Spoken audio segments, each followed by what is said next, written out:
প্রেম মানে না হাজার মাইলের দূরত্ব, মানে না কোনো সীমানা। নতুন করে যেন সেটাই প্রমাণ করলেন চীনা নাগরিক সিতিয়ান জিং।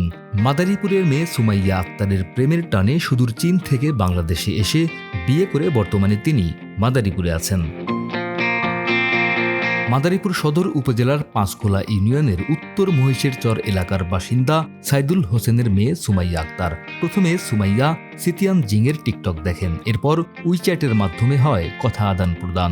উভয়ই গুগলের মাধ্যমে লেখা অনুবাদ করে মনের ভাব আদান প্রদান করেন। এক পর্যায়ে তাদের মধ্যে প্রেমের সম্পর্ক হয়। ২৭ জুলাই তারা বিয়ে করেন। বিয়ে হয়েছে এখানকার উকিল ধরছে, উকিলের মাধ্যমে আমাদের বিয়ে হয়েছে, কোর্ট কাবিন হয়েছে। হ্যাঁ, ছেলে মুসলিম। মানে তোমরা কথাবার্তা কিভাবে বলতে?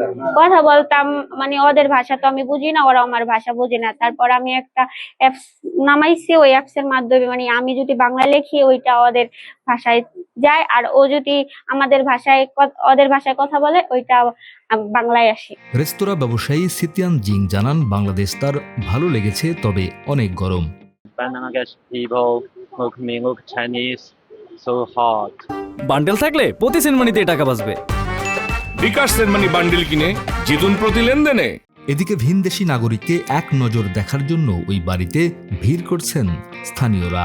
ছেলে চলে আসছে বাংলাদেশে, কিন্তু প্রেম হচ্ছে পবিত্র জিনিস। তবে পরিবার আর ফ্যামিলিগত চায়নার পরিবার মুসলিম, তার জন্য অনেক ভালো লাগলো। স্থানীয়ভাবে আমরা গণ্যমান্য যারা ছিলাম, সে তার বিয়ে মানে ইসলাম মোতাবেক বিয়ে শাদী আমরা দিয়েছি। আমরা গ্রামবাসী সকলে আসি, দেখি, এজন্য আমরা সকলে খুশি এবং আনন্দিত। পাস্তা, নুডলস, ডিম এই খাই বেশি।